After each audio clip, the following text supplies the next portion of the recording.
Russian President Vladimir Putin will not be visiting the White House, not this year, after bipartisan backlash. That second summit, initially expected before the midterms, now on ice as the White House comes under fire for banning a reporter from a presidential event. The summit sequel now on hold, just days after the White House invited Russian President Vladimir Putin to Washington this fall. National Security Advisor John Bolton parroting one of the president's favorite attack lines, saying in a statement Mr. Trump believes the meeting should take place after the Russia witch hunt is over.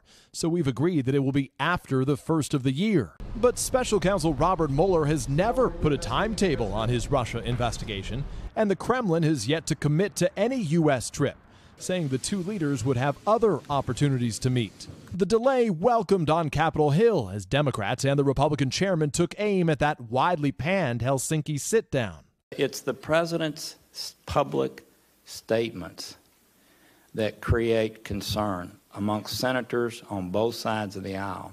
Secretary of State Mike Pompeo under fire for that 2-hour private meeting between the two presidents. Did he tell you what transpired in the 2-hour meeting? I've had a number of conversations with President Trump about what transpired in the meeting. Did you speak to the translator who was at that meeting? No, I haven't. Senator, I understand the game that you're playing. No, you know, Mr. Secretary, with all due respect, I don't appreciate you characterizing my questions. My questions is to get to the truth. We don't know what the truth is. Pompeo promising severe consequences if Russia interferes in the U.S. elections again, but deflecting questions about the president's approach to Russia, pointing to his predecessor.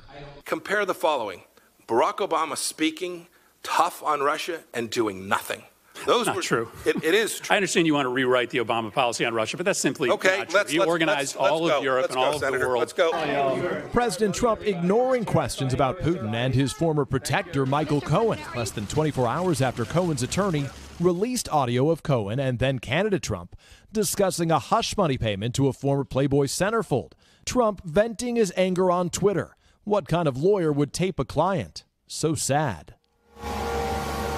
The president also ignoring some questions in the Oval Office yesterday from a series of reporters, including CNN reporter Caitlin Collins. The White House later banning Collins from an open presidential event to take place in the Rose Garden yesterday, putting out a statement from Sarah Sanders that said in part that Collins shouted questions and refused to leave despite repeatedly being asked to do so.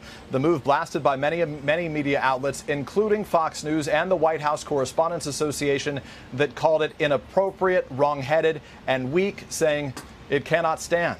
Greg and Hoda, back to you. All right. Peter Alexander at the White House. Peter, thank you. Hello, Today fans. Thanks for checking out our YouTube channel. Subscribe by clicking that button down there and click on any of the videos over here to watch the latest interviews, show highlights, and digital exclusives.